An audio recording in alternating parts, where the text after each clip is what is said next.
Assalamualaikum warahmatullahi wabarakatuh.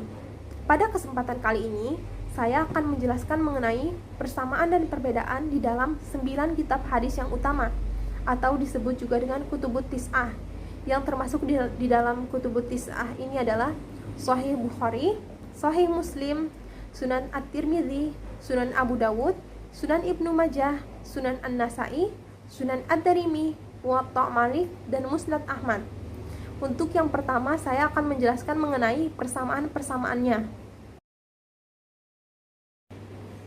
Persamaan yang pertama dapat kita lihat dalam kitab Sahih Bukhari dan Sahih Muslim.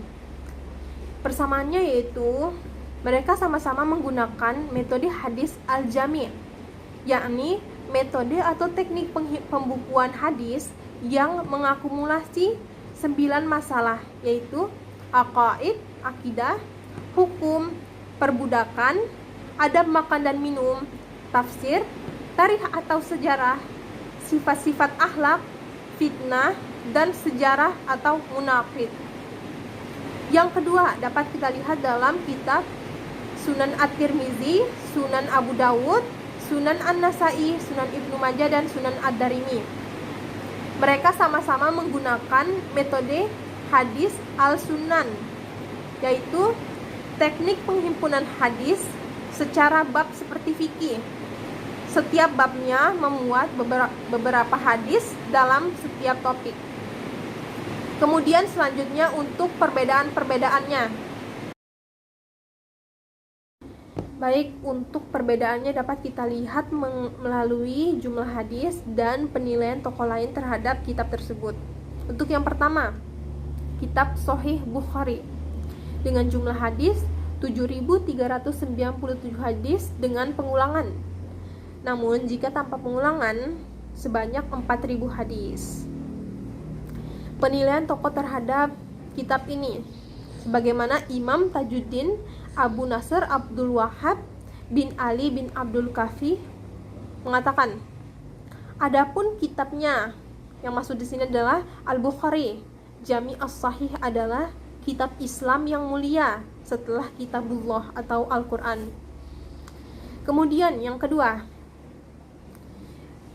kitab Al-Jami' as-Sahih atau Sahih Muslim dengan jumlah hadis 7.275 hadis dengan pengulangan. Sedangkan penilaian tokoh terhadap kitab ini adalah sebagaimana Imam Ibnu Taimiyah mengatakan, tidak ada di dunia ini sebagaimana kitab yang lebih sahih dari Bukhari dan Muslim sesudah Al-Quran. Yang dimana maksudnya di sini adalah kitab Sahih Muslim berada pada urutan kedua setelah Sahih Bukhari. Kemudian kitab yang selanjutnya adalah Sunan Abu Dawud dengan jumlah hadis 4.800 hadis tanpa pengulangan dari sekitar 500.000 hadis. Kemudian penilaian tokoh terhadap kitab ini sebagaimana Ibnu Salah, Ibnu Mundi, dan Ibnu Abdul Albar menilai karya tersebut sebagai bermutu standar untuk berhujah.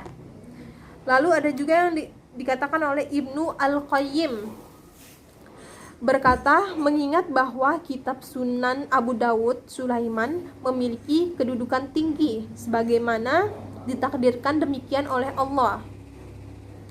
Kemudian selanjutnya kitab Sunan Ibnu Majah dengan jumlah hadis 4.341 hadis. Kemudian penilaian tokoh terhadap kitab ini sebagaimana Imam Ibnu Katsir berkata, Muhammad Ibnu Yazid Ibnu Majah adalah pengarang kitab Sunan yang termasyhur. Kitab ini menunjukkan kegigihan kerjanya, kedalaman dan keluasan ilmunya, bacaan dan panutannya terhadap Nabi, baik dalam masalah akidah maupun hukum.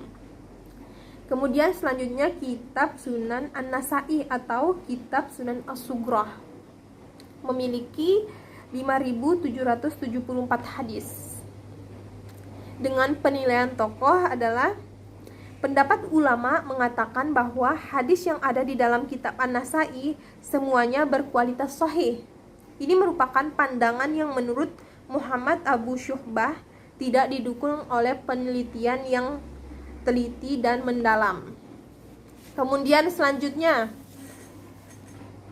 Kitab Sunan At-Tirmidzi dengan jumlah hadis 3.956 hadis. Kemudian pendapat tokoh lain mengenai kitab ini, Ibnu Al-Jauzi, Ibnu Taimiyah, dan Az-Zahabi. Mereka menyebutkan dalam kitab tersebut terdapat hadis-hadis yang maudhu, yang menurut Ibnu Al-Jauzi ada 30 hadis. Kemudian selanjutnya kitab Sunan Ad-Darimi, atau disebut juga dengan Al-Hadis Al-Musnad Al-Marfu' wa Al-Mauquf wa Al-Maqtu'. Di dalamnya terdapat 3.367 hadis. Kemudian penilaian tokoh terhadap kitab ini menurut Abdullah bin Abdullah Al-Hafidh Al-Illa bahwa Sunan Ad-Darimi seharusnya dimasukkan sebagai kitab ke-6 atau Kutubus Sittah setelah Kutubul Al-Khamsah yang menggantikan Sunan Ibnu Majah. Dalam pandangan Al-Illa, ketelitian dan kepakaran Ad-Darimi sehingga dalam karyanya sedikit ditemui perawi yang dhaif. Kemudian selanjutnya kitab Al-Muwatta Imam Malik. Di dalamnya terdapat 1.720 hadis menurut fatwa tabi'in. Kemudian pandangan tokoh lain mengenai kitab ini, menurut Al-Khandawi menyatakan Al-Muwatta adalah kitab yang paling sahih, masyhur, dan paling terdahulu pengumpulannya. Kemudian yang terakhir, Musnad Ahmad, yang di dalamnya terdapat 40.000 hadis, kurang lebih 10.000 diantaranya dengan berulang-ulang. Kemudian secara umum ada 3 penilaian para ulama mengenai kitab Musnad ini. Salah satunya bahwasannya seluruh hadis yang terdapat di dalamnya, yaitu kitab Musnad Ahmad, dijadikan hujjah. Pendapat ini berdasarkan perkataan Imam Ahmad ketika ditanya mengenai musnadnya. Kemudian dalam konteks tahrij al-hadis berdasarkan kitab Kamus karya A.J. Wensich, maka dapat dikatakan bahwa dalam kitab Musnad Ahmad ini berbeda dengan 8 kitab hadis lainnya. Jika hadis yang termuat dalam 8 kitab tersebut bisa diidentifikasi dan ditahrij berdasarkan penggalan lafaznya berupa judul kitab, judul bab, dan nomor hadis, maka kitab Musnad ini bisa dibaca dengan cara diawali dengan judul kitab, jilid atau bab, dan halaman yang ditunjuknya.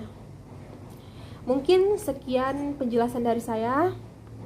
Wassalamualaikum warahmatullahi wabarakatuh.